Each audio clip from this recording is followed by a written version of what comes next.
Yo, what's going on, guys? This is Fikats here, and welcome to my review and all that stuff, setup, whatever you want to call it, of PvPLounge client. Now, if you guys need a tutorial on how to install this, it's very simple, but I guess if people really need it, I can make a video for you guys, so leave a like and comment down if you need that. Fair warning, you can download the launcher right now, but if you're not whitelisted on Wave 1, then you're not going to be able to launch the client.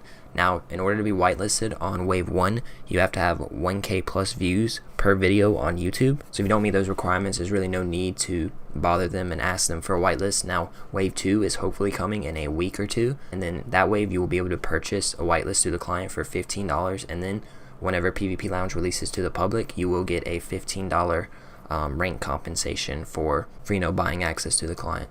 Now, Wave 3, that's when all of the people who bought a whitelist on old PvPLounge will get access to the client, and then after that it's going to be the public launch. But Wave 3 probably isn't going to happen for a little while, so if you really want the client, wait until Wave 2 and then buy a $15 whitelist. So going over the launcher, it's very clean. You have your accounts here. Now it should automatically pull them from your regular Minecraft, but if it doesn't, you can either log in through here or you can log in through the regular Minecraft launcher. Going over here, these are your settings. This is where you can allocate more RAM, change the resolution, and then on launch you can set what you want the launcher to do. Over here you have MC version. Now there is going to be 1.8 support in the future. It's definitely something that they have confirmed that they're going to work on, but for beta it might not be there, but they might add it during sometime in the beta. Now if you launch the client, you're like, what's going on? Why can't I click on launch? You make sure you are clicking on your account, because then you will be able to click the launch button. After you click launch, it's going to download everything and then open up the client. Now here's a look at the home screen. Up here in the top left, you can see what account you're using. I don't think this is an in-game account switcher.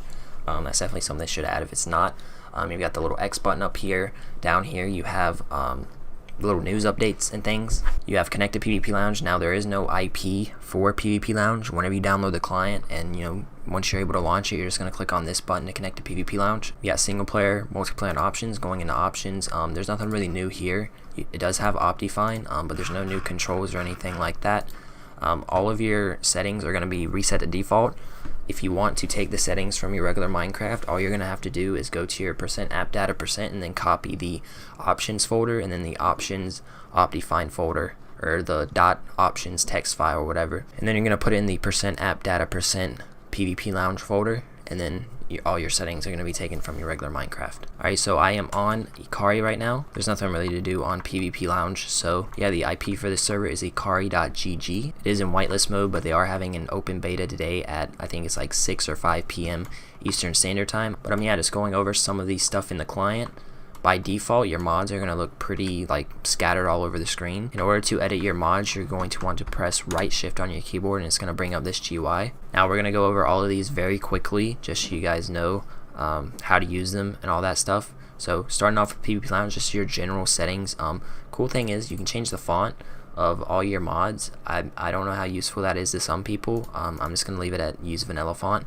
Then there's a browser render size, which isn't implemented yet, but it is. This client's going to have an in-game browser, so you're going to be able to go to YouTube and play YouTube playlists. Hopefully you're going to be able to use Spotify, and then you can use SoundCloud, any website you want. I'm pretty sure you're going to be able to use it in this. So that's a pretty cool feature. Going over to armor status, you have different list modes. I'm not going to go through every single thing here, but all your general settings that every other client and the Forge mod have.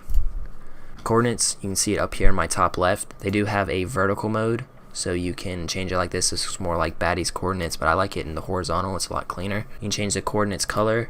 So if I want it to be this really nasty color, I can do that. I just leave it like that. Going back here, you can see this in the color picker. So you have this little slider, and then all this, and then alpha, and then color codes and all that. I wish they had some default color options over here, like the default Minecraft colors, but that's something they can always add in the future if they want to. You can disable the show direction, and then you can change the color of the direction. Moving on to FPS, as you can see, it's kind of blocking some of my mods because I don't use it, but as you can see, you can change reverse. Now it is limited to 60 FPS in the mods GUI, but I can see if I leave out of here, I'm getting a crap ton of FPS. So, but anyways, you can change the background color and all that stuff. You got glint, this where you can turn on shiny pots and all that. I don't think it really works right now at the moment. It might be because I have fast render on, I'm not sure. going to keystrokes. Now keystrokes are kind of controversial, like people don't like them for some reason, but yeah, they're very highly customizable. I'm not going to go through every option in here. If you have any questions about any of these options, you can leave a comment in the comment section below. But first of all, I'd like to say you should probably change your fade in time and fade out time both to like 100 or 130 or something, because by default it's kind of like not that great. Going into potion status, you can have the effect name, you can make it blink, and then the blink duration, name, color.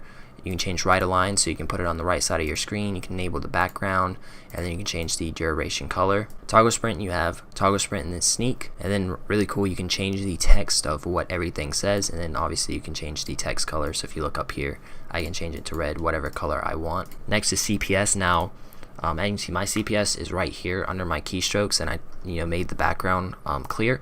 But if you want your keystrokes or your CPS to be under your keystroke, all you want to do is go to CPS and then click on with clicks, and it'll show it like this, or you can have it separate like this, and it looks pretty nice. I just like having it separate, like a different like none, and then I go to CPS and I make it clear. Motion blur isn't implemented at the moment, I don't think. You do have profiles, so this is my clean profile with nothing on the screen. This is my HCF profile where it's just like coordinates and very simple, and then this is my other profile. Now you can search for mods. This is going to be useful if they add like even more mods down here, so I can search for armor status.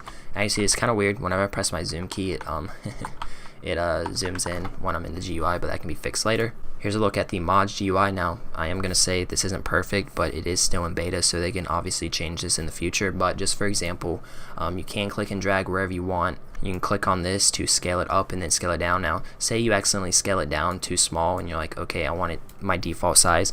All you have to do is select it so it's blue like this, and then you press spacebar, and then it's automatically going to reset to the normal size. That's pretty much it for the mods menu. Now moving on to the next part is the shift tab menu. So to get to this menu, you're just going to hold shift and then press tab. Then it's going to bring up this menu, and then down here they said they based this off of Steam, so I think that's pretty cool.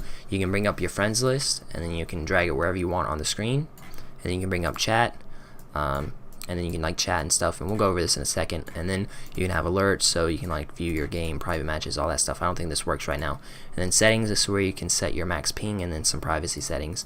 Now whenever they implement it, the browser is going to be a button down here. Well, like I said, it's not implemented yet. Going over the friends list, as you can see, you have your little icon and your name. You can go to busy, and then it's going to change the color. You can go to away, and then you can go to invisible, so nobody bothers you. You can search for players, so if I wanted to add Brendan as a friend, I can just search him up, and then I can send him a message, add him as a friend, view profile, or block the user. As you can see, you are going to be able to see who is playing PvPLounge, who is online, and who is offline. Now this is really cool. This is the chat system, so as you can see, this guy has a party of some people.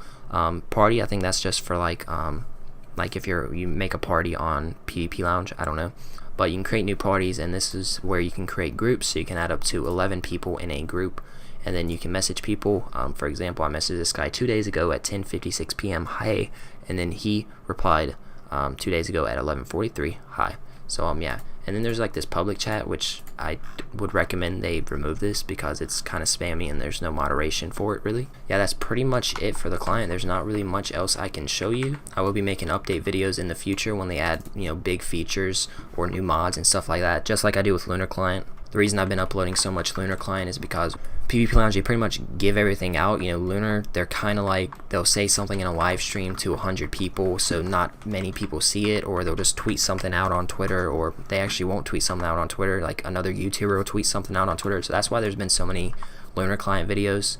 It's because they're not being very transparent about like what they're working on and all that. But PvPLounge, they've been in chat like all the time, constantly updating people, so like there's really been no need, because anyone who like wants to keep up with PvPLounge, they're going to be in the Discord. But yeah, I will be making videos on features like the in-game browser. I'll make a whole video dedicated to that when it comes out, and I will 100% be making videos on PvPLounge when the server releases. The server is out right now. Well, it's not out, but you can log on to the server, but there's literally nothing to do. I mean, you can run around the lobby, but yeah, there's not really much else you can do besides that. They're hoping to add the game modes in practice in like the next week or two, so I'll definitely be recording on that.